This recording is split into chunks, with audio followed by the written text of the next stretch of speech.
The purpose of this video is to review and highlight our best learning tips and tricks and some golden nuggets from 2020. We're going to jumpstart you into the new year with everything you're going to need to know to master the English language. For each of these highlights, there is a video on our YouTube channel about that topic.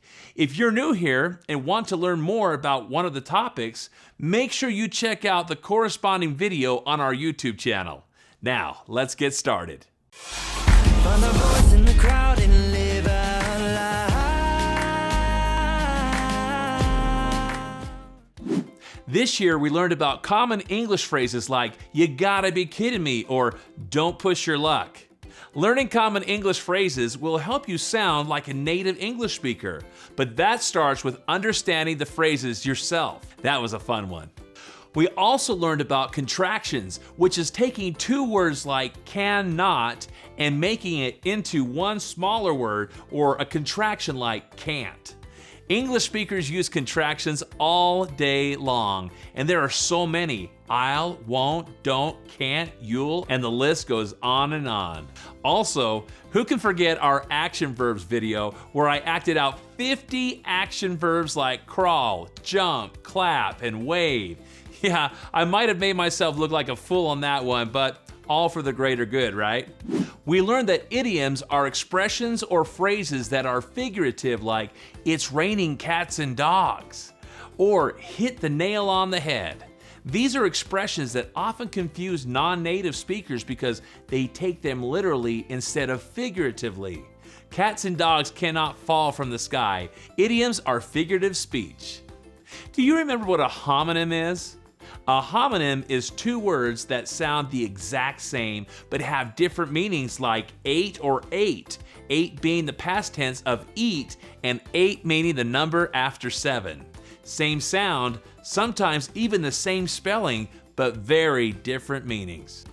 Hello and goodbye. We learned so many ways to say hello and goodbye. Instead of saying hello, you could simply say, "Hey, what's up?" or "Nice to see you." And instead of saying goodbye, you could say, "Catch you later," or "See ya." Spill the tea and chillin' are just two examples of slang words that Americans use. If you want to make sure that you are up to speed on all the latest slang language, make sure you check out this video. Of course, let's not forget our 25 tips to learn English video. These tips were hand-selected by international polyglot Mr. Tim Donor. Each tip is designed to help you get one step closer to fluency.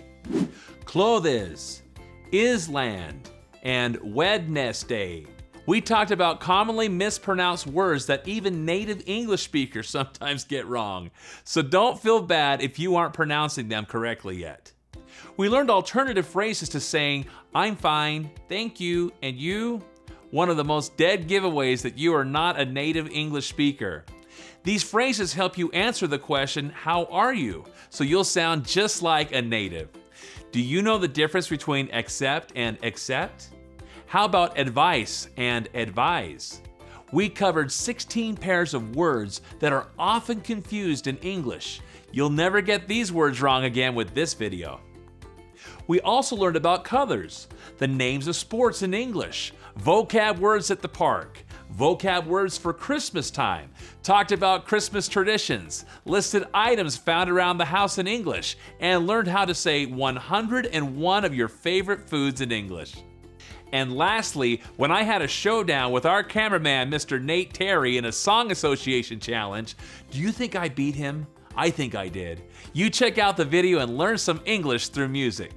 As you can see, it's been a busy year of English learning here on our Fluent Worlds YouTube channel. And if you'd like to continue to speed up your learning process, make sure you download the official Fluent Worlds app on the Apple App Store and the Google Play Store. And we're going to start featuring a different song from a different country every month, translating it into English and learning from the world's favorite music. Stay tuned.